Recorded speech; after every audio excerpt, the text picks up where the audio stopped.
जय जिनेन्द्र। जय जिनेन्द्र। आज का लेक्चर शुरू करेंगे भगवती सूत्र का ये पाठ।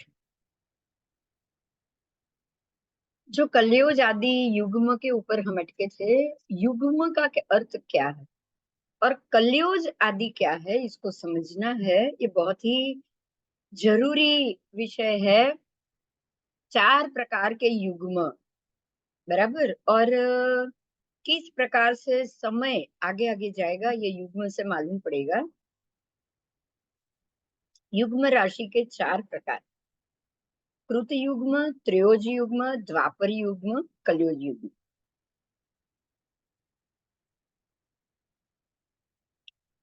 जैसे कि कुछ नंबर है, राशि, राशि यानी कि संख्या, उसमें से अगर आप 4 4 का अपहार करो, 4 निकाल दिया, वापस 4 निकाला, वापस 4 निकाला, तो अंते 4 शेष रहे, मतलब शेष तो 0 हो गई, अंत में भी 4 रहा, तो वो 4 को ही निकालना।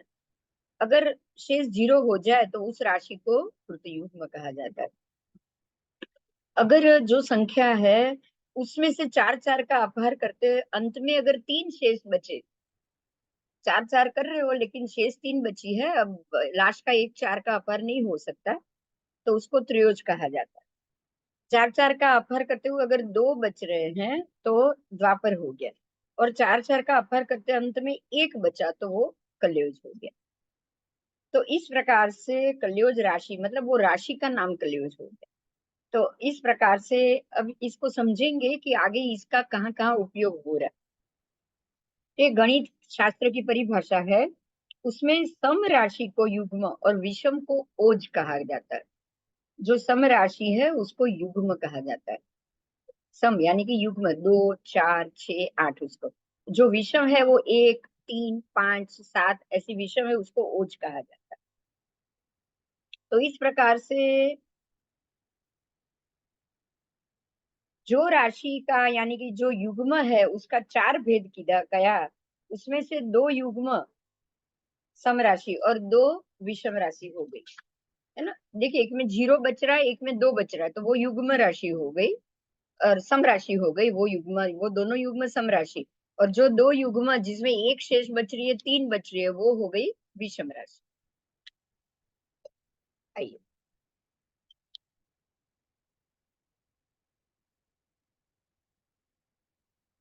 अब 16 नंबर हो गया, 32 नंबर हो गया, 48 नंबर हो गया।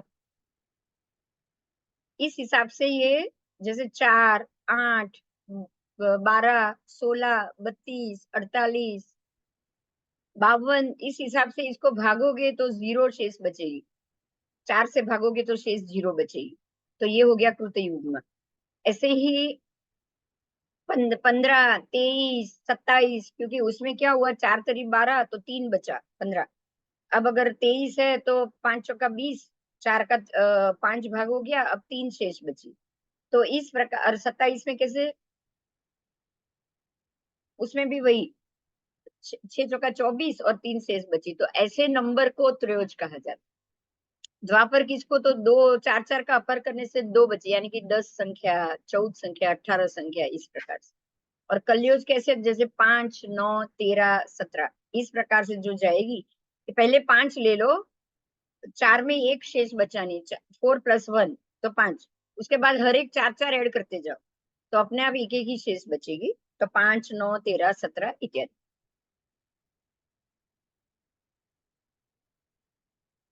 अब नारकी के जीव कृति युग में है, त्रयोज है, द्वापर युग में है या कलयुग। तो जगन्य पद में वो कृतयुग्म हो गए। कृतयुग्म में एक ही शेष बचती है, नहीं, 0 शेष बचती है। उत्कृष्ट में वो त्रयोज, मध्यम में वो कदाचित कृतयुग्म, कदाचित कलयुज। इस प्रकार से स्तनित कुमार तक सबको ऐसे जानना है।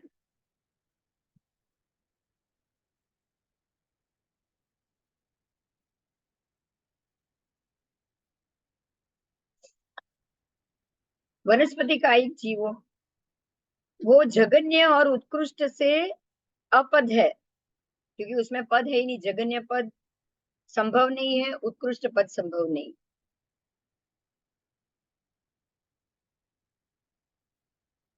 बराबर, इसीलिए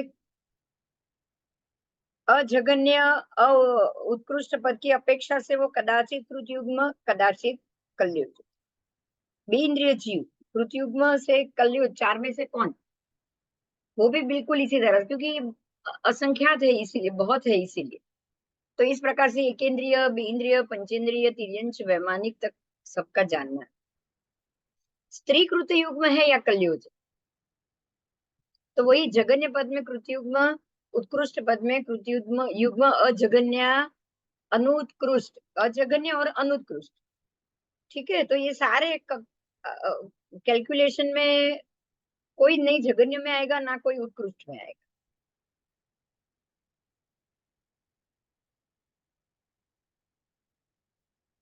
तो सातवें नारकी के जीव जगन्य से कृतयुग्म में आएंगे, अगर उत्कृष्ट होंगे तो त्रियुज में आएंगे, और मध्यम में तो वो चारों चार राशि में आएंगे। ऐसे ही 10 भुवनपति भी ऐसे ही, पृथ्वी, अप, पीयू, वायु, वनस्पति, पांचों एक इंद्रिय भी ऐसे ही, तीनों विकलेंद्र भी इसी प्रकार, तिर्यंच पंचेंद्रिय मनुष्य भी इसी प्रकार, व्यंतर, ज्योतिषी, वैमानिक देव, सिद्ध, समुच्चय और प्रत्येक स्त्री, सब में इसी प्रकार। तो प्रत्येक दंडक में मध्यम पद में रहे जीवों की संख्या नियत नहीं होती, क्योंकि वो बढ़ती है, घटती है, और चारों राशि में से कोई भी राशि में वो हो सकते हैं। जगन्य और उत्कृष्ट पद में निश्चित संख्या होती है। जगन्य तो इतनी ही वो जगन्य, और उत्कृष्ट में इतनी हो गई तो निश्चित। तो कभी नारकी आदि में भी ये पद घट सकता है या बढ़ सकता है। वनस्पति का और सिद्ध जीवों में निश्चित संख्या कभी भी नहीं होती है ना, क्योंकि यहाँ अनंत जीव है। अब अनंत जीव है, उसमें निश्चित संख्या नहीं आ सकती, इसीलिए वनस्पति का और सिद्ध के जीव में अनंत शब्द आने से यहाँ निश्चित कभी नहीं आए, इसलिए उसमें अजगन्य, अनुत्कृष्ट आएगा। चारों प्रकार की राशि आ सकती है। सर्व नारकी, और नारकी सर्व नपुंसक है, इसलिए उसमें स्त्री का संभव नहीं होता, इसलिए उसमें स्त्री का कथन ही नहीं। बराबर। और किसी भी गति और जाति में रही हुई स्त्री की संख्या जगन्य और उत्कृष्ट कृतयुग्म प्रमाण ही होती है, पर मध्यम में वो चारों राशि की हो सकती है, कृतयुग्म भी, कलयोज, त्रियोज, द्वापर, सब हो सकती है। अंधक वहनी जीव,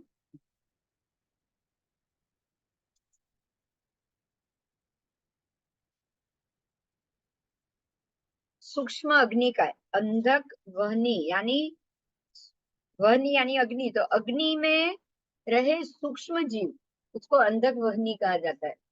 શું થયું? ભાગ્યું?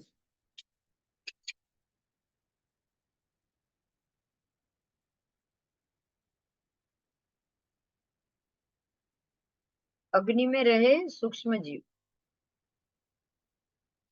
तो जितने अल्प आयु वाले अंधकवहनी जीव है अग्निकाय के, सूक्ष्म अग्निकाय के, उतने ही उत्कृष्ट आयु वाले भी सूक्ष्म अग्निकाय के जीव होते हैं। दोनों होते हैं, अल्प आयु वाले भी अंधकवहनी सूक्ष्म अग्निकाय के जीव है, और उत्कृष्ट आयु वाले भी जीव होते हैं।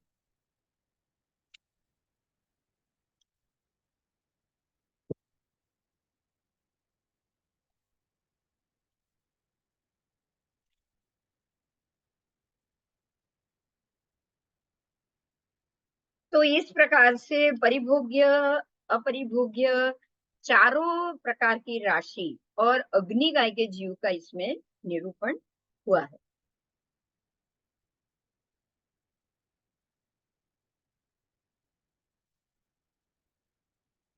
गणना राशि के जो चार प्रकार बताए, वो कृतयुग्म, त्रियोज, द्वापर युग्म और कलयुग, वो तो हमने देख लिया। वनस्पति काय को छोड़ के बाकी के सारे 23 दंडक के जीव जघन्य कृत युग्म राशि प्रमाण। जघन्य अगर आप देखोगे तो वो कृत युग्म, बराबर, क्योंकि एक शेष बच रही है। और उत्कृष्ट की अपेक्षा से ये त्रियोज राशि प्रमाण, नारद, देव, तिरंज, पंचेंद्रिय, मनुष्य, त्रियोज राशि प्रमाण। पृथ्वी आदि चारों स्थावर और तीनों विकलेंद्रिय जीव द्वापर युग्म राशि प्रमाण, और मध्यम में बाकी के 23 दंडक के जीव चारों राशि प्रमाण मिलेंगे।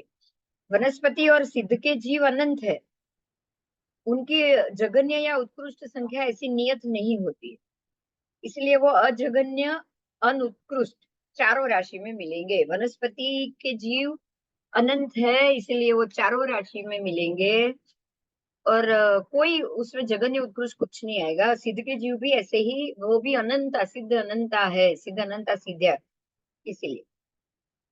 और चारों प्रकार की देवियां, तिर्यंश स्त्री और मनुष्य स्त्री, ये सब उसमें भी जघन्य उत्कृष्ट कृत राशि ही है, कृत युग्म ही है बस। बाकी अजघन्य चारों राशि में तो वो अजघन्य ही मिलेगी, बराबर। कृत युग्म में ही वो जघन्य और उत्कृष्ट स्त्री मिलेगी। और अग्नि के जीव तो अल्पायुषी है और दीर्घायुषी, दोनों, जो अल्पायुषी है वो भी और जो दीर्घायुषी है वो भी।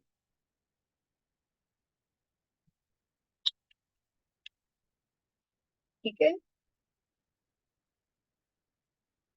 तो अल्प आयु वाले होंगे अल्पायुषी और दीर्घायुषी उत्कृष्ट आयु वाले।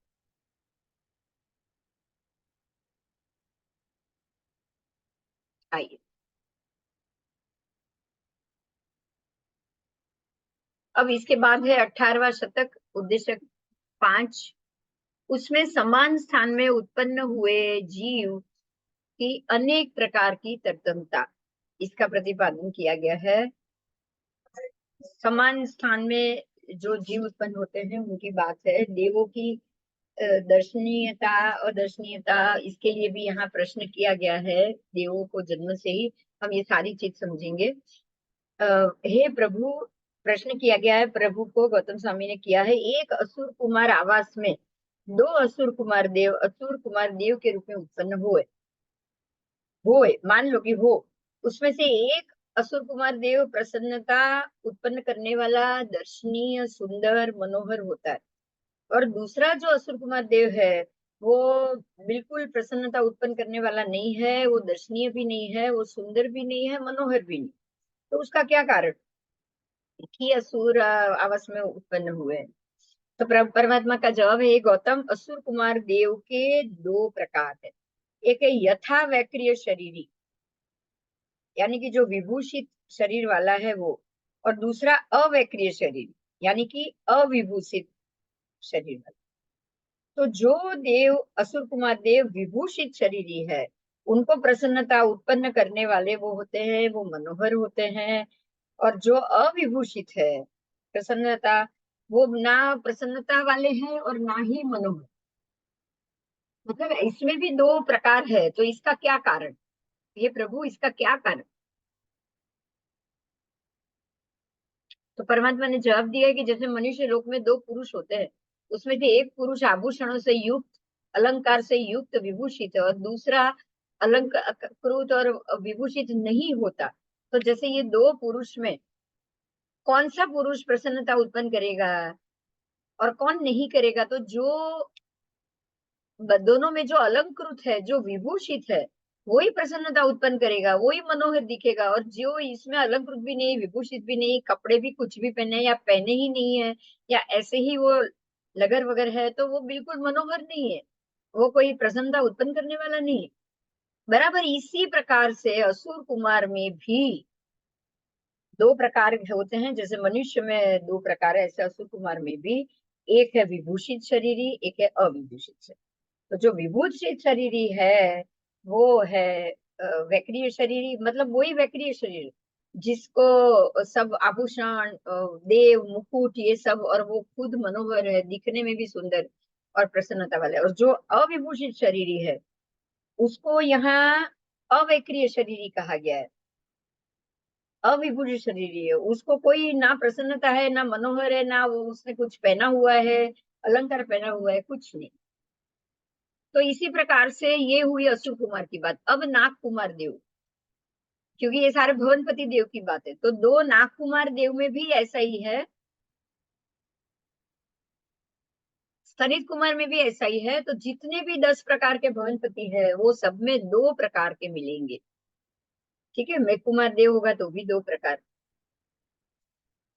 अब वाण व्यंतर, ज्योतिषी और वैमानिक में भी इसी प्रकार से मिलते।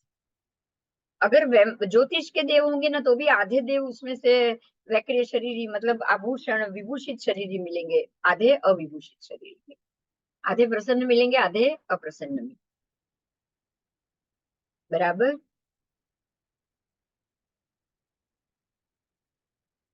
ये भिन्नता का कारण क्या है? देव में ही इस प्रकार से भिन्नता का कारण क्या? एक ही आवाज में उत्पन्न हुए, दोनों देव हैं, लेकिन फिर भी दोनों में बहुधारणीय, तो दोनों का शरीर वैक्री ही हुआ, लेकिन एक विभूषित शरीर ही वैक्री है, वैक्री शरीर, एक अविभूषित वैक्री शरीर, तो इसका कारण क्या?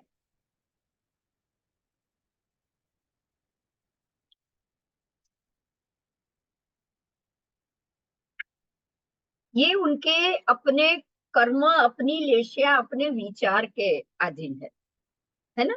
कि भाई अगर वो मन से पीड़ित है, उत्पन्न तो हो गए देव पे, लेकिन अंदर मन क्या है, मन की लेशिया क्या है, क्या स्थिति में वो उनका है, वो सब पता नहीं चलता है। वो तब पता चलेगा जब वो देव, देव तो बन गए, पुण्य तो बांधा होगा दोनों की।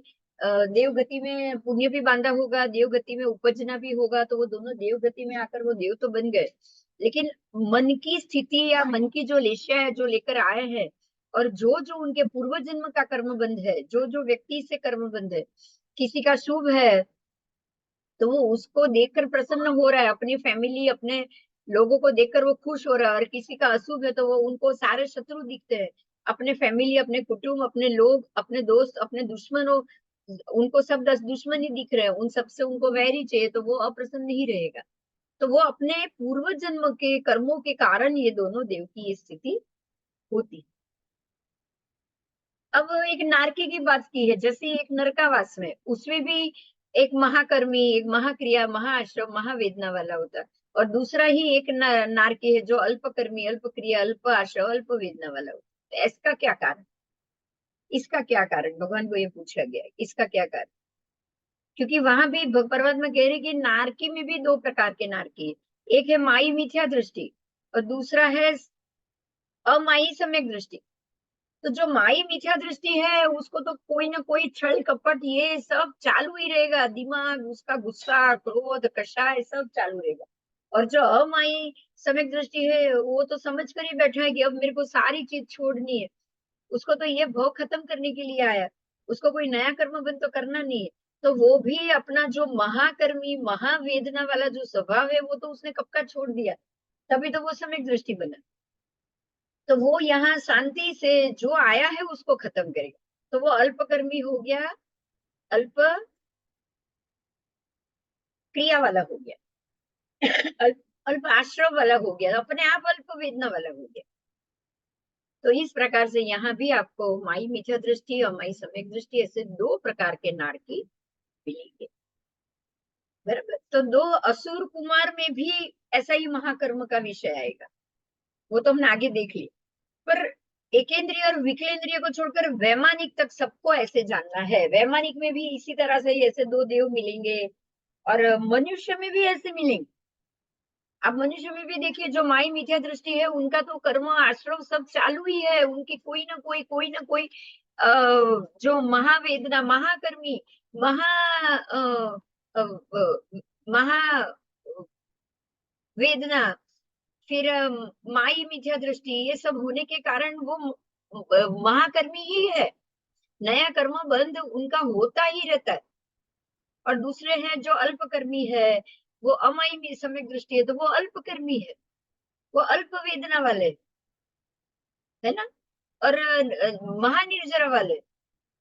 तो ये इस प्रकार से आपको मनुष्य में भी जैसे दो प्रकार के व्यक्ति अलग अलग मिलते हैं, एक ही घर में दो व्यक्ति मिलेंगे, ऐसे एक ही देवलोक के एक ही आवास में भी आपको दो प्रकार के देव मिलेंगे।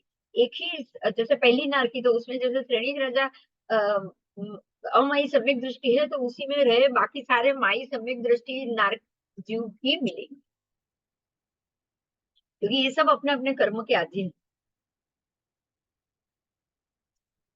जीवों के कर्म, क्रिया, आश्रम और वेदना की तत्वता है, और ये सारी चीज कर्म के अधीन है। जो अल्पकर्मी और ज्ञानी होंगे उसमें यही जीव के कर्म, क्रिया, आश्रम, वेदना घटेंगे, और जो महाकर्मी अज्ञानी होंगे वो यहाँ ही रहकर अपने सारे राग द्वेष से वो नए नए कषाय का बंद करते जाएंगे, वो महाकषायी, महाक्रिया वाले, अल्प निर्जरा वाले और महावेदना वाले जरूर मिलेंगे। आइए, अब एकेंद्रिय की बात की है, एकेंद्रिय और विकेंद्रिय की बात आ रही है, ये सारे पंचेंद्रिय की बात हो रही थी। नारकी में भी पंचेंद्रिय, वैमानिक में भी पंचेंद्रिय, मनुष्य में भी पंचेंद्रिय, तिर्यंच में भी पंचेंद्रिय, ये बात हो गई। सब में आपको दो दो प्रकार के मिले। अब है मिथ्यात्वी एकेंद्रिय जीव, वो एकांत मिथ्यात्वी, एकांत मिथ्यात्वी, अंदर मिथ्यात्व तो पड़ा हुआ ही है, एकांत से, उसमें कोई शंका ही नहीं। मिथ्यात्वी तो अभी वो है ही, हाँ अंदर पड़ा होगा सम्यक दर्शन, लेकिन उदय में नहीं, सत्ता में पड़ा होगा लेकिन कोई काम का नहीं। एकांत मिथ्यात्वी और विकलेंद्रिय जीवों में सास्वादन समकित, उसमें सास्वादन समकित है, देखिए विकलेंद्रिय में सास्वादन समकित है, सास्वादन आया है तभी वो विकलेंद्रिय में गए, लेकिन एकेंद्रिय में तो एकांत मिथ्यात्व। और ये विकलेंद्रिय में आए हुए जीव कहीं से संकेत लेकर गिरे हुए हैं, फिर भी वो मिथ्यात्व के अभिमुख है। अभी कहाँ है, अभी वो मिथ्यात्व का सोचने वाले, मिथ्यात्व का ही पालन करने वाले हैं, अभिमुख मिथ्यात्व हो गए, इसीलिए उनको मिथ्यात्व जनित क्रिया ही लगती। उनको जो क्रिया लगेगी वो सारी मिथ्यात्व जनित लगेगी। बराबर। आइए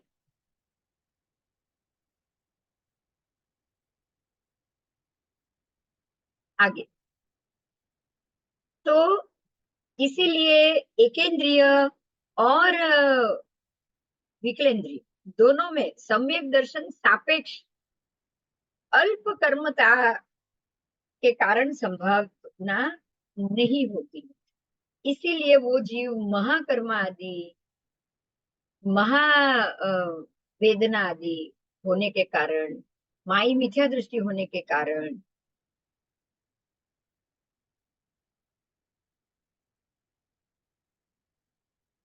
अल्प निर्जरा वाले हो, ये महानिर्जरा वाले नहीं हो सकते। बराबर, तो एकेंद्रिय और विकेंद्रिय ये दो छोड़ना है।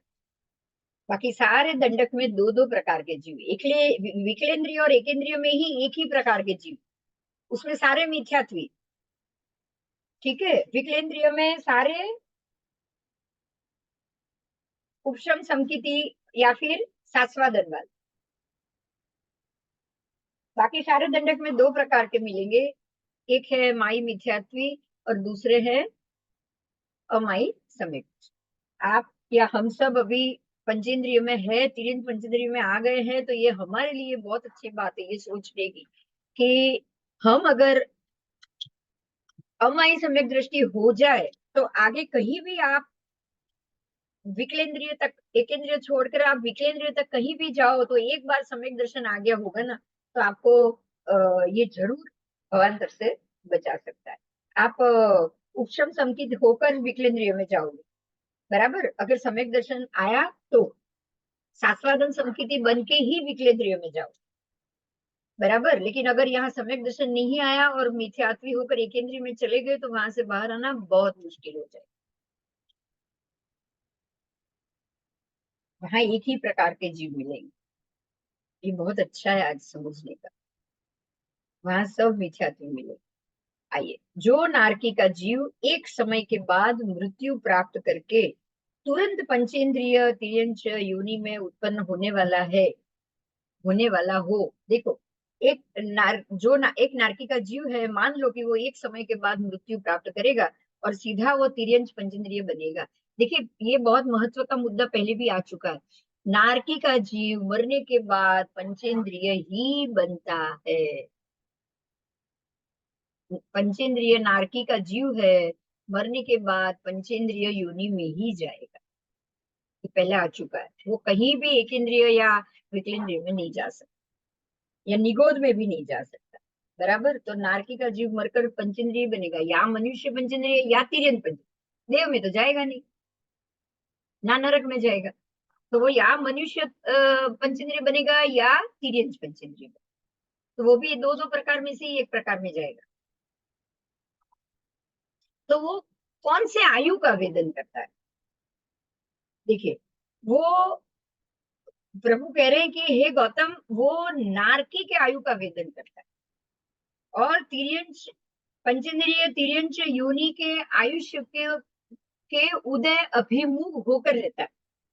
वो वेदन कर रहा है नारकी का, एक समय में वो वहां से निकलने वाला है, एक ही समय में वो वहां से निकलने वाला है, तो वेदन वो नारकी का करेगा, लेकिन अभिमुख किसको रखेगा?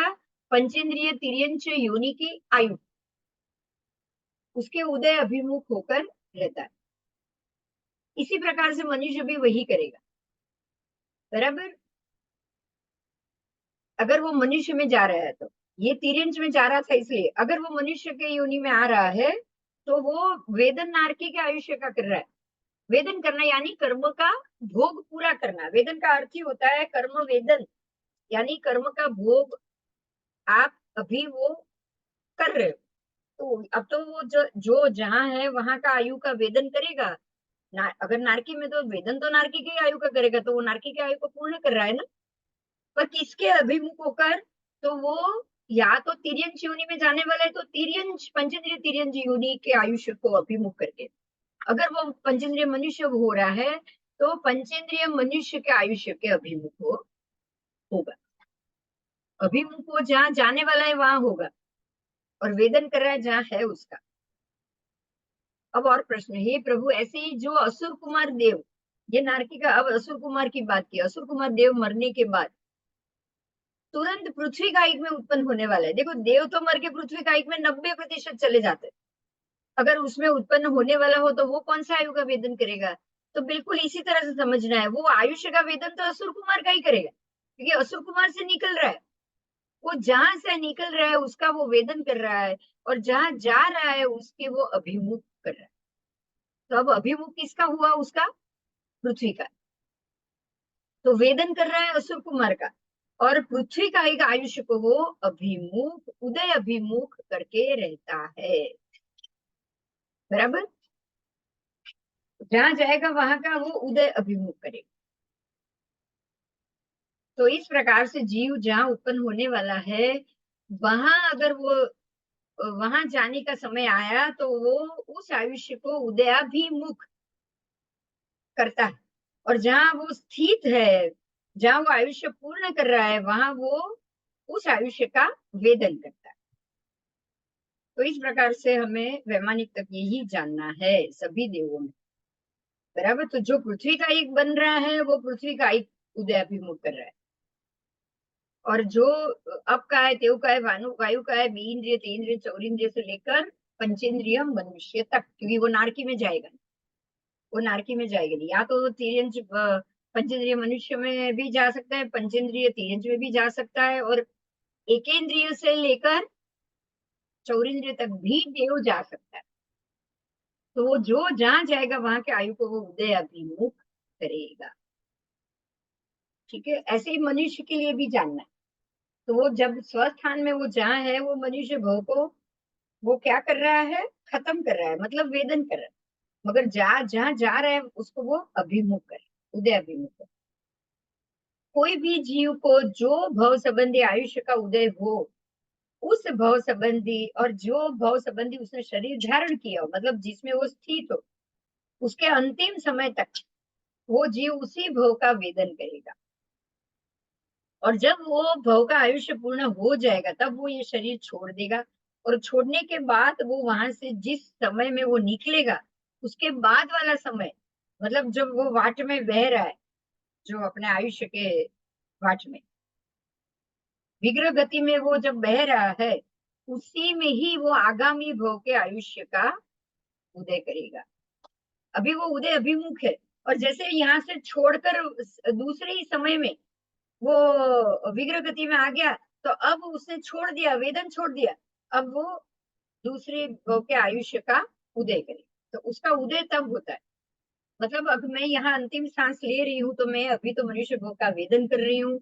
जब मैंने यहाँ से निकल कर मैं विग्रह गति में आ गई दूसरी समय में, तो अब मैंने वो छोड़ दिया, वेदन छोड़ दिया, और अब मैं आने वाले आयुष्य का, अगर मैं नरक में जा रही हूँ तो मैं नरक गति के आयुष्य का अभिमुख कर रही हूँ। उदय कर रही, उदय अभिमुख, अब मैं उसका, मेरा उदय हो गया, जैसे ये छोड़ूंगी तब उदय होगा, उससे पहले नहीं। आगामी भव के आयुष्य का मेरा उदय हो गया, है ना। जब तक मैं यहाँ थी तब तक वो सत्ता में पड़ा था, और जैसे मैंने ये छोड़ दिया तब वो मेरा उदय हो गया। आओ, तो ऐसे ही अब देखिए, ध्यान से सुनिएगा, जो जीव स्वस्थान में उत्पन्न होने वाला हो, जैसे कि पृथ्वी का, मरने के बाद यहीं पे वापस उत्पन्न होगा, जैसे हमने पहले किया था। परमात्मा ने बोला था कि ये जो तल के छोड़ में जो 7 फली है, वो सातों जीव इसी छोड़ पे ही वो फूल के रूप में होंगे, तो वही हो गया पृथ्वी का, वही हो गया यहाँ। अरे वनस्पति का, ये वनस्पति में अभी वो तिल के रूप में है, बीज के रूप में है, यहीं पे वो अभी फूल के रूप में जन्मेंगे। तो स्वस्थान में ही उत्पन्न होने योग्य वनस्पति का इस प्रकार से, या पृथ्वी का मरने के बाद उसी वर्तमान में पूर्व बांधे हुए पृथ्वी का के आयुष्य को भोगते हैं, और वही शरीर छोड़ देते हैं। और छोड़ने के बाद मतलब उसके उसने पृथ्वी का ही वेदन किया, दूसरे समय में उसको छोड़कर वो विग्रह गति में आए, और तीसरे ही समय में वो आगामी भव के पृथ्वी का के आयु का उन्होंने उदय कर लिया, और उदय करके उदय अभिमुख होकर उसको भोगना शुरू कर। तो इस प्रकार से औदारिक दंडक में स्वस्थान संबंधी आयुष्य वेदन होता है। तो आज का पाठ था आयुष्य वेदन का, किस प्रकार से हम आयुष्य वेदन करते हैं, किस प्रकार से हम आयुष्य का उदय अभिमुख करते हैं। आइए आगे। एक असुर परमात्मा को नया प्रश्न किया गया है। एक असुर कुमार आवास में दो असुर कुमार के देव रूप में उत्पन्न तो हो गए, उसमें से एक असुर कुमार देव सरल रूप की विकुर्वणा करने की इच्छा करे तो वो सरल विकुर्वणा कर सकता है, और अगर वक्र रूप की विकुर्वणा करने की इच्छा करे तो वो वक्र रूप भी विकुर्वण कर सकते हैं। वो जिस प्रकार के और जैसे रूप की विकुर्वणा करना इच्छे, वो वैसा रूप वैसे प्रकार की विकुर्वणा कर सकता है। अन्य कोई एक असुर कुमार देव अगर रुजु विकुर्वणा करने की भी इच्छा करे तो वो वक्र रूप की विकुर्वणा हो जाती, और वक्र रूप की विकुर्वणा करने इच्छे तो रुजु की विकुर्वणा हो जाती। तो मतलब कोई देव ऐसा भी होता है, देखिए, एक देव ऐसा है जो वक्र का ही विकुर्वणा कर रहा है और वक्र ही रूप बन रहा है, एक देव ऐसा है जो वक्र की इच्छा कर रहा है पर रुजु रूप बन जाता है। इसका क्या कारण?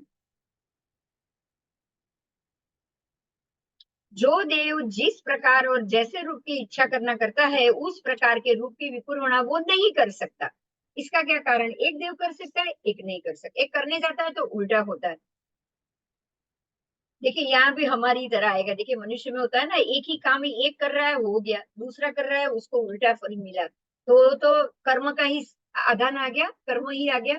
इसके कर्मों में ये फूल फिल लिखा ही नहीं है तो ये कार्य वो पूरा ही नहीं कर पाएगा। और दूसरा एक बार की कोशिश में सक्सेस हो जाता है क्योंकि उसके कर्म में इसको पास करना लिखा हुआ है। तो इसका क्या कारण? भगवान कह रहे हैं कि दो प्रकार के, जो असुर कुमार की बात हो चल रही है उसमें दो प्रकार के, एक माई मिथ्या दृष्टि उत्पन्न और दूसरा अमाई सम्यक दृष्टि उत्पन्न। जो दो प्रकार बताए हैं वही दो प्रकार की बात यहाँ चल रही है। तो यहाँ पे जो माई मिथ्या दृष्टि है वो, और जो अमाई सम्यक दृष्टि है वो, उसी की यहाँ पर बात वापस चल रही है। उसमें से जो माई मिथ्या दृष्टि असुर कुमार है वो रुजु रूप की विकुर्वणा की इच्छा करे तो तो तो भी वो उस प्रकार की विकुर्वणा नहीं कर सकता है। और जो अमाई सम्यक दृष्टि है वो असुर कुमार रुजु रूप की इच्छा करे तो वो उस प्रकार से रुजु रूप की विकुर्वणा कर सकता है। तो जो सम्यक दृष्टि है वो जरूर कर सकता है, लेकिन जो मिथ्यात्व है वो ऐसा नहीं कर सकता। बराबर।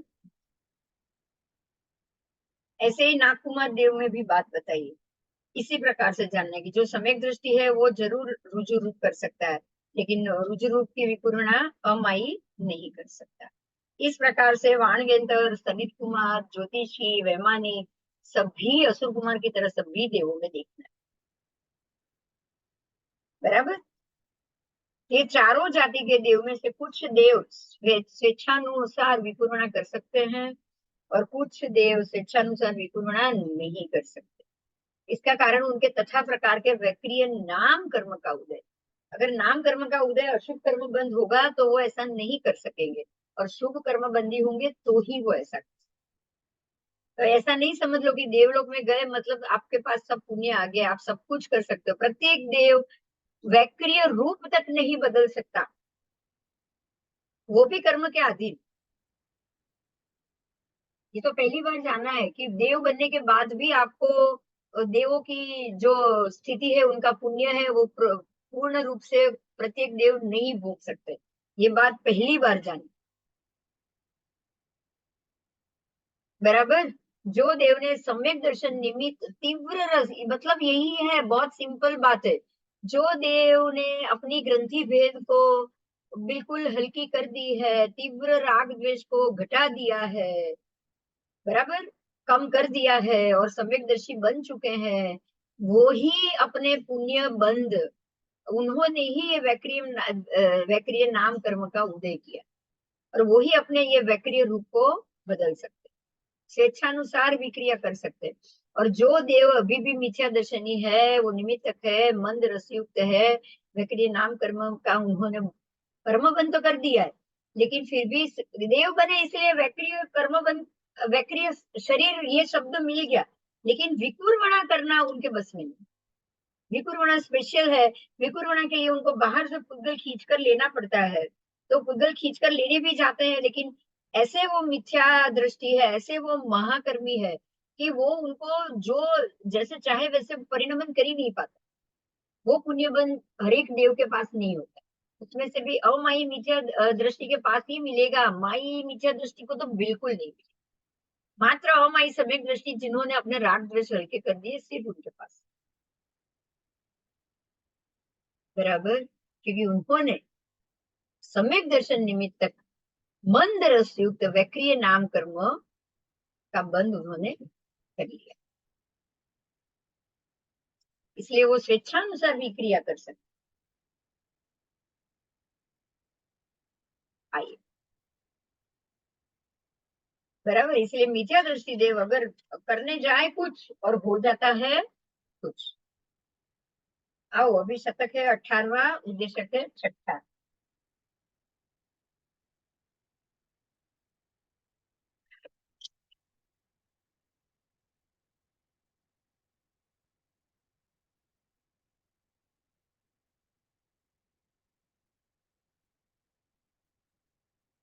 गौड़, यहाँ गौड़ आदि के वर्ण की बात है, उद्देश्य है।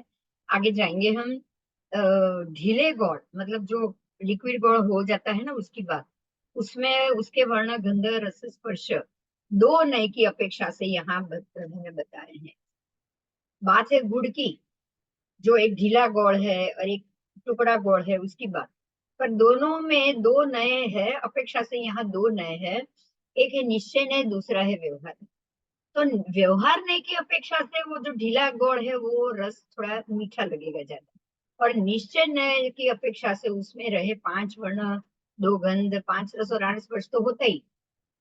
दोनों की जो फॉर्मेशन है वो एक ही है, पांच वर्ण, दो गंध, पांच रस और आठ स्पर्श। लेकिन जो लिक्विड बन चुका है वो व्यवहार नहीं की अपेक्षा से उसमें मधुरता ज्यादा।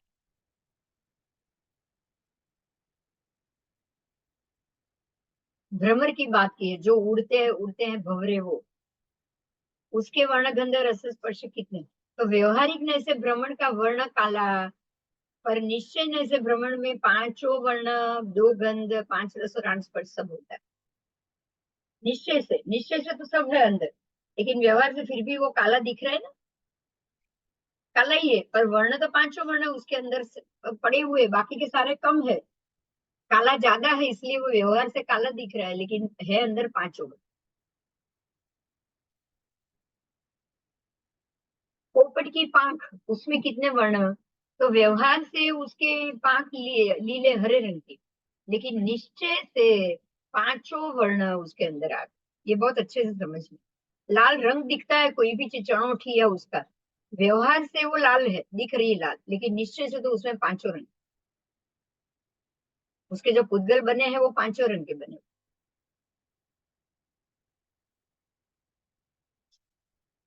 ऐसे ही हल्दी में भी व्यवहार से पीला दिख रहा है, शंख श्वेत दिख रहा है, लेकिन निश्चय से पांचों रंग, वर्ण, गंध, रस, स्पर्श सब उसके अंदर।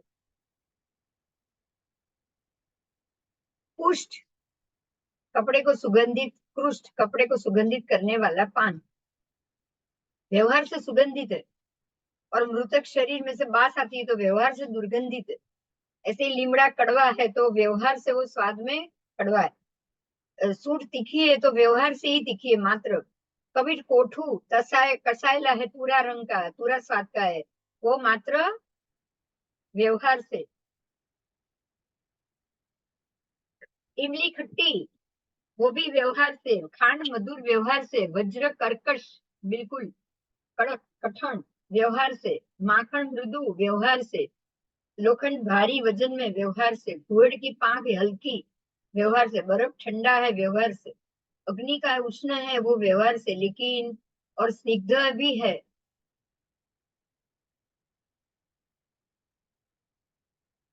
तेल स्निग्ध है, अग्नि स्निग्ध, अग्नि उष्ण है, तेल स्निग्ध है, सब व्यवहार से, लेकिन निश्चय से सब उसमें पांच वर्ण, दो गंध, पांच रस और आठ स्पर्श, 20 पुद्गल के भेद सब पड़े हुए, वो निश्चय। ऐसी राख जो कोयला जलकर राख बनती है, वो व्यवहार से राख का स्पर्श है, रुक्ष, लेकिन निश्चय से सब 20 के 20 भेद है।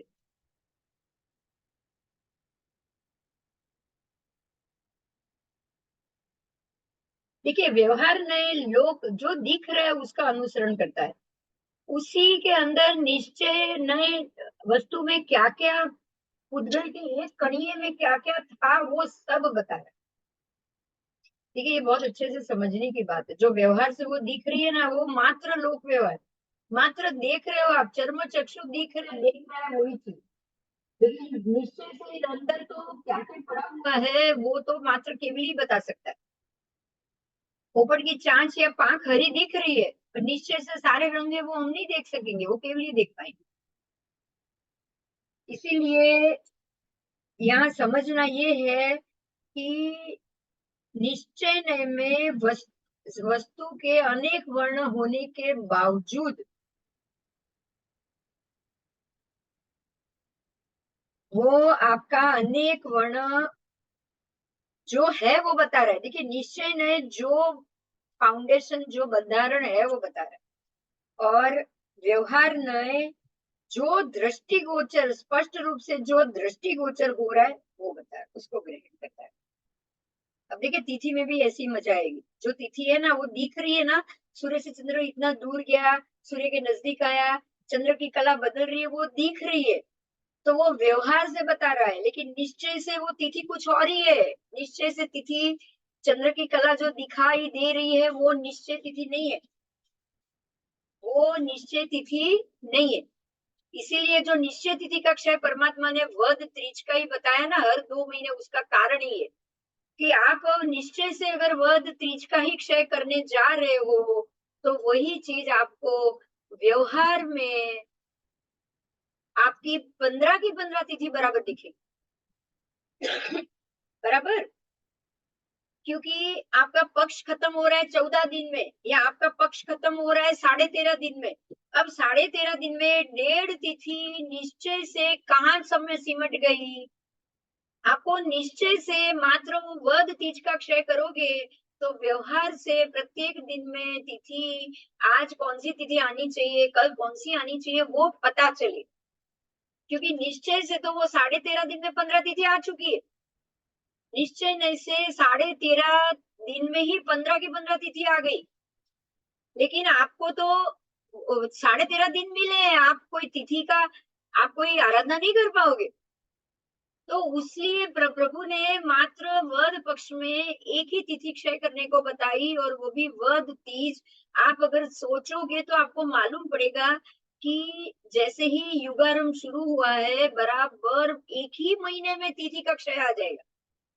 एक महीना निकला, वद एकम से आपने युगारंभ शुरू किया, वद तीज आषाढ़, जैसे ही आषाढ़ वद आएगा, पहले आएगा श्रावण वद, आप वहां से शुरू कर रहे हो, और जैसे ही भादरवा वद आया, एक ही महीने के तीसरे ही दिन, पहले महीने के तीसरे ही दिन आपको एक तिथि का क्षय बोला गया।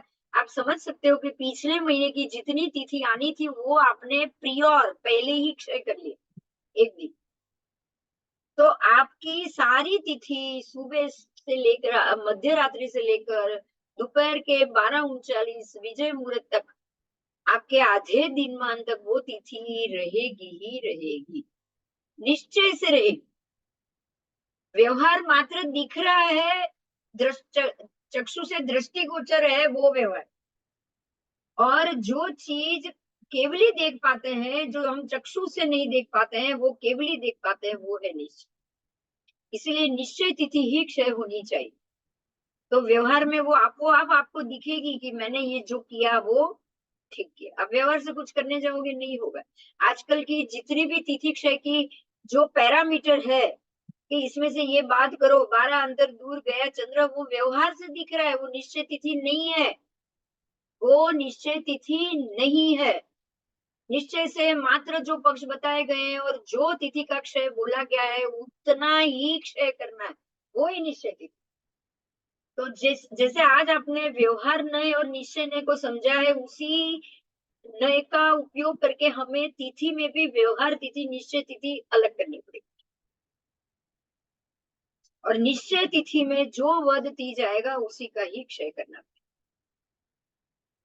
तो ही आपकी व्यवहार तिथि जो होनी चाहिए, वो जो निश्चय से होनी चाहिए, वो व्यवहार में दिखेगी, और आप जब भी पूर्णिमा होगी तब आपका पक्ष खत्म हो।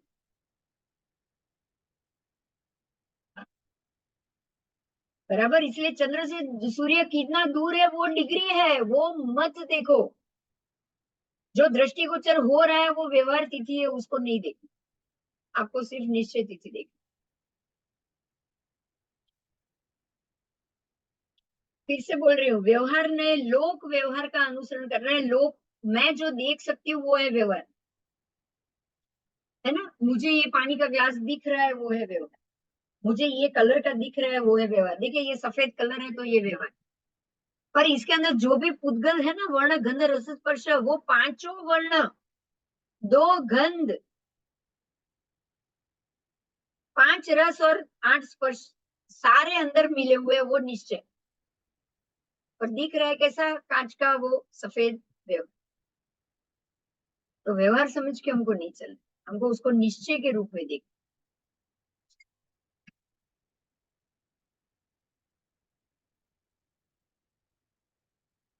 आइए,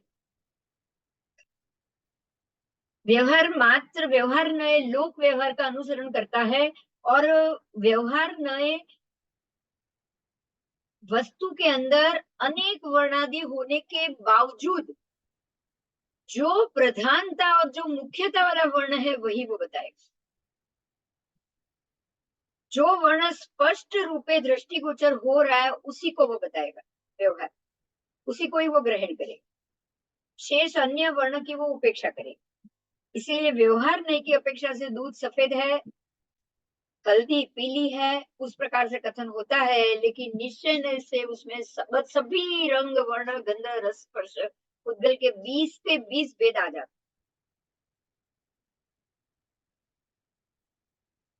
बराबर, बराबर, क्योंकि उसी समय उसमें अन्य वर्ण, अन्य गंध, अन्य रस, अन्य स्पर्श का साहचर्य होता ही है। बराबर, यहाँ जो गुड़, भ्रमर, पोपट की पांख, राख आदि सर्व पदार्थ बताए, उसमें भी दोनों नई की अपेक्षा से ये जवाब दिया। तो निश्चय नय से दृश्यमान प्रत्येक पदार्थ में 5 वर्ण, 2 गंध, 5 रस और 8 स्पर्श होता ही है। व्यवहार मात्र उसमें से एक रंग का की अधीनता को पकड़ लेता है, इसलिए हमको हल्दी पीली दिखती। अगर आप बोलो कि हल्दी पीली है उसमें और कोई रंग नहीं है तो आप गलत हो।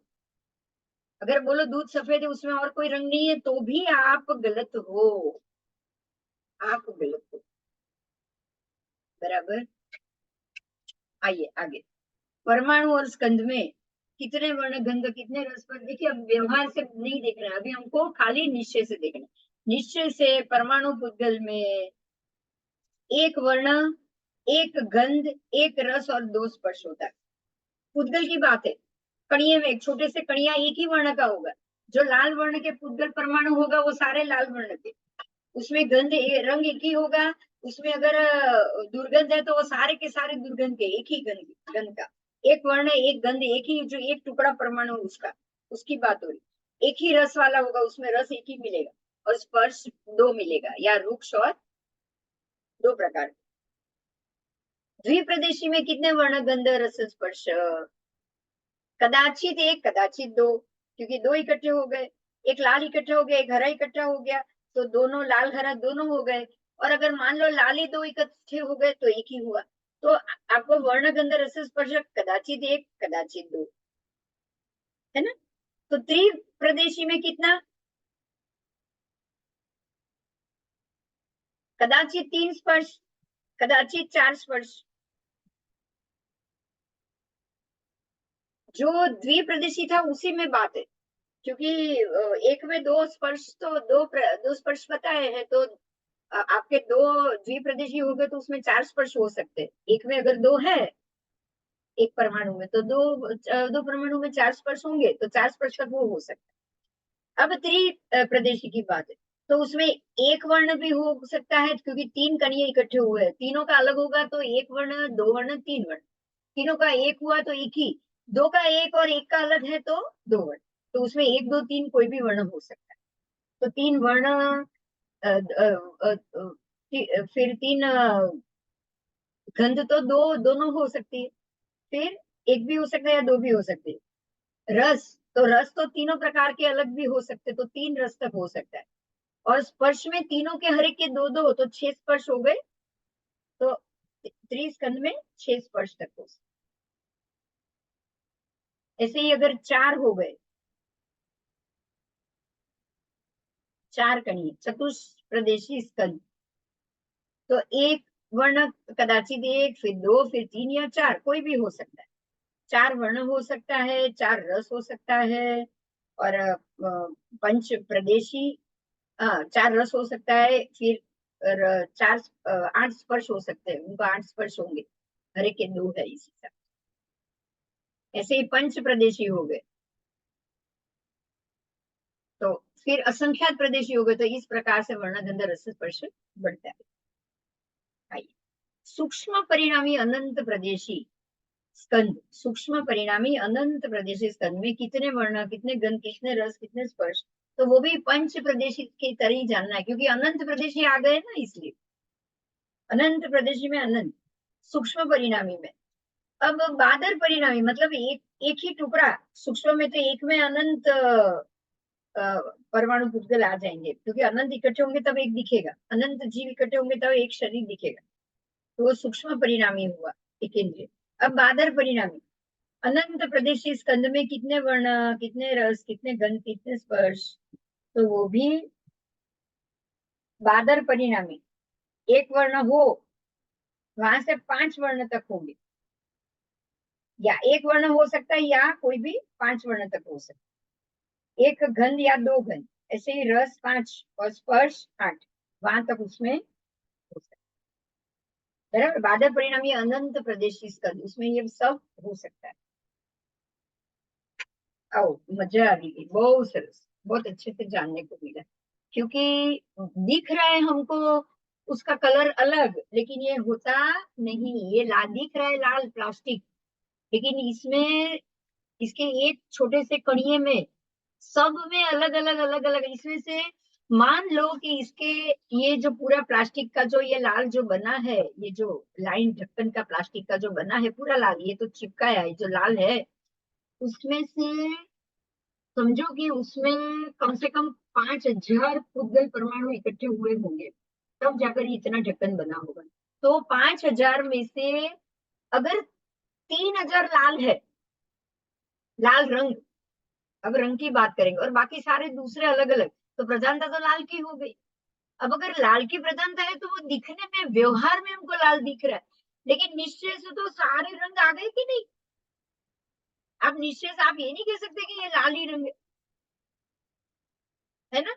आप ये नहीं कह सकते कि ये मात्र लाल रंग का है। निश्चय से तो उसमें सारे रंग आ गए, प्रधानता एक रंग की हुई, सिर्फ लाल, क्योंकि उसमें लाल ज्यादा है। समझ में आया। तो इसलिए व्यवहार में जो दिख रहा है ना वो निश्चय में नहीं होता। अब हमको ये कंफर्म हो गया कि निश्चय में जो है, कंफर्म है वो व्यवहार में कभी नहीं आएगा। निश्चय कंफर्मेशन, व्यवहार कंफर्मेशन नहीं। निश्चय ठोस बात बताएगा, व्यवहार ठोस नहीं बताएगा। इसलिए निश्चय तिथि निश्चय चीज में ही जाना चाहिए, निश्चय में ही जाना चाहिए। अब देखिए इसी को सम्यक दर्शन में लो। व्यवहार से व्यक्ति में सम्यक दर्शन दिख रहा है। अरे ये समकिति है, अरे ये पूजा पाठ कर रहा है, अरे ये मंदिर जा रहा है, अरे ये बहुत अच्छा है, अरे ये बहुत अच्छा है। व्यवहार से दिख रहा है। क्यों? क्योंकि उसमें सम्यक दर्शन 10% है और 90% मिथ्यात्व है। 10% सम्यक दर्शन है, 90% मिथ्यात्व। तो क्या होगा? क्या होगा आप बताओ? मिथ्यात्व ज्यादा दिखेगा, वो मिथ्यात्व ज्यादा दिखेगा। और किसी के अंदर मंदिर में बैठा है, मान लो कि वो 60% समकीति है और 40% मिथ्यात्वी, तो वो समकीति ज्यादा दिखेगा, मंदिर में जाता हुआ दिखेगा, व्यवहार में जाता हुआ दिखेगा, धर्म करता हुआ दिखेगा, दान देता हुआ दिखेगा, चारों प्रकार के जो धर्म है, दान धर्म ये धर्म करता हुआ दिखेगा। मगर 40% मिथ्यात्व भी है, वो दिख नहीं रहा है। तो ये व्यवहार से समकीति हो गया। मतलब क्या हुआ, हम जो क्रिया कर रहे हैं वो व्यवहारिक है। इसलिए बोला है कि धर्म व्यवहारिक क्रिया का नाम नहीं है। सम्यक दर्शन व्यवहारिक क्रिया का नाम नहीं। दूसरा सम्यक दर्शनी है जो 90%, इसलिए ये कहा गया है अगर 90% सम्यक दर्शनी होंगे, 10% भी मिथ्यात्वी होंगे ना, तब भी आप मिथ्यात्व पे, अभी भी मिथ्यात्व पे हो। शायद संकेत या संपूर्ण सम्यक दर्शन अभी भी नहीं आया। तो ये व्यवहारिक हो गया। निश्चय से सम्यक दर्शनी कौन आएगा? कि जो केवल ज्ञान में आ चुके हैं, जिन्होंने चारों घाती कर्म का क्षय कर लिया, अब वो निश्चय से सम्यक दर्शनी, वो निश्चय से, क्योंकि घाती कर्म का क्षय हो चुका है। तो सहयोगी केवली निश्चय सम्यक दर्शनी। जो सिद्ध गति में बैठे हैं सिद्ध भगवान, निश्चय से सम्यक दर्शन, बाकी सारे व्यवहार से सम्यक दर्शन। क्योंकि उनमें सम्यक दर्शन भी है, मिथ्यात्व भी है, दोनों चीज। 1% भी, इसीलिए अभिनिव बौद्धिक मिथ्यात्व को खास ध्यान से सीखना है। भगवान की 99 बात मानेंगे, एक बात नहीं मानेंगे तो भी वो मिथ्या। मात्र एक बात नहीं मान रहे, सारी मान रहे, पर एक बात में शंका है, मिथ्या खड़ा है।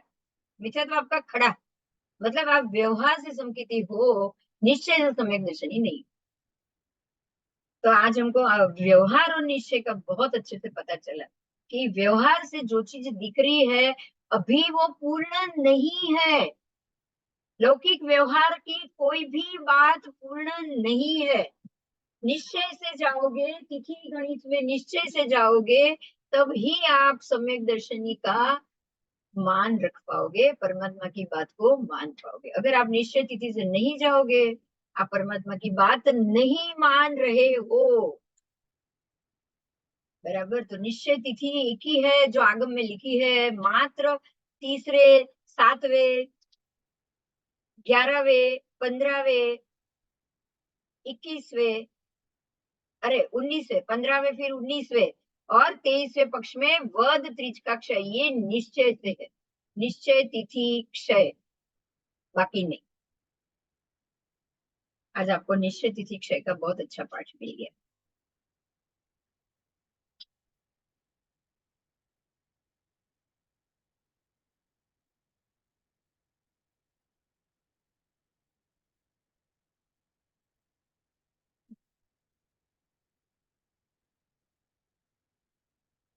आई। तो इस प्रकार से वर्ण गंध रस स्पर्श, बराबर। स्पर्श में 8 प्रकार के हैं, तो उस प्रकार से अलग अलग अलग स्पर्श आएंगे।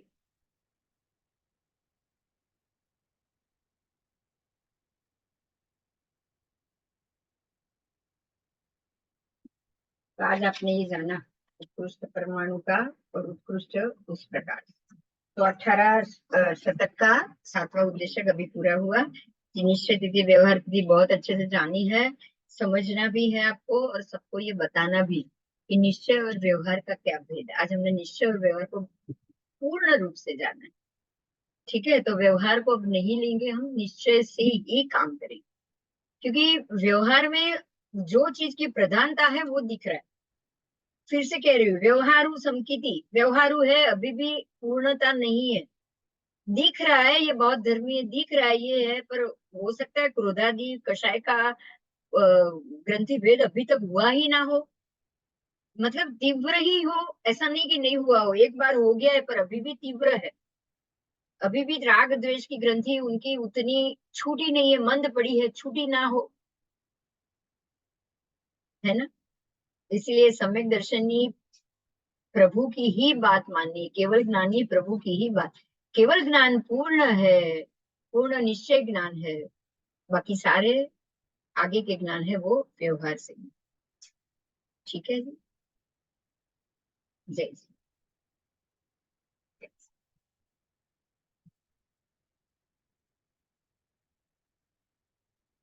यहाँ जो एक बात आई उसको भी ध्यान से मैं फिर से कह रही हूँ। अवधि ज्ञान, आप जो देख रहे हैं वो बता रहे हो, बराबर। मति ज्ञान, श्रुत ज्ञान, जो समझ रहे हैं वो बता रहे हो। मुझे ये दिख रहा है कि ये लाल रंग है, इसलिए मैं बोल रही हूँ नहीं वो लाल रंग ही है, इसमें कोई और कलर नहीं। मुझे वो दिख रहा है, ये मुझे दिख रहा है सफेद है, इसलिए मैं वो बोल रही हूँ ये खाली सफेद है, उसमें और कलर नहीं, है ना। तो जो अवधि ज्ञान, मति ज्ञान, श्रुत ज्ञान, अवधि ज्ञान, ये सारा जो है, जो दिख रहा है, जिसमें उसकी प्रधानता है वो हम बता रहे, जो प्रधानता है वो बता रहे। लेकिन केवल ज्ञान, मन प्रयोग ज्ञान भी जो दिख रहा है वो ही बता रहे। मन प्रयोग ज्ञान सामने वाले की, जो मैं अगर कुछ मैं अगर कुछ सोच रही तो मेरे मस्तिष्क के ऊपर वो आकार पड़ेगा, जो मन प्रयोग ज्ञानी होगा वो आकार देख लेगा, और वो आकार से वो बोलेगा कि मैं क्या सोच रही, मैं किस मुद्दे के लिए सोच रही, वो भी वो जो देख रहा है वो बता रहा। इसीलिए ये चारों को पूर्ण नहीं कर, ये चारों व्यवहार से ज्ञान हो गए। मति ज्ञान व्यवहार से हो गया, मैंने बुद्धि से सोचा, कुछ देखा, सोचा, पांचों इंद्रिय से सोचा, वो व्यवहार से हो गया। श्रुत ज्ञान कुछ सुना है और सोचा, तो वो भी व्यवहार से। अवधि ज्ञान, मैंने अवधि में देखा, दृष्टि में मुझे कुछ दिखा, चक्षु दर्शन से ही दिखा, लेकिन दिखा इसलिए बोली, तो वो भी व्यवहार से दिखा। मन प्रयोग, किसी सामने वाले व्यक्ति के ऊपर कोई कुछ आकृति बनी, तब मैंने ये देखा, आकृति देखी, और मैंने सोचा कि भाई ये कुछ सोच रहा है, वो ये मुद्दे के लिए सोच रहा है। तो ये सारी चीज दृष्टिगोचर होने से हो रही है। मात्र केवल ज्ञान है वो, मात्र ज्ञान, नितांत ज्ञान, वो निश्चय ज्ञान। तो आज हमने इसीलिए व्यवहार और निश्चय की बात जानी, उसका भेद जाना। तो अब हम निश्चय पे ही जाने की ज्यादा पसंदगी करेंगे। जितना आप निश्चय को ज्यादा पसंद करोगे ना, उतना आपका सम्यक दर्शन मजबूत होता जाए। व्यवहार को मानकर बैठ जाएंगे ना, तो मान्यता ही गलत हो जाएगी। हमको सम्यक दर्शन को या किसी भी चीज को अगर मानना है तो नितांत ही मानना है, संपूर्ण ही जानकर मानना है, उसकी संपूर्ण अवस्था को जानना है और मानना, बराबर। वही सत्य है। तो निश्चय की प्रधानता बहुत अच्छी लगी। जय जी।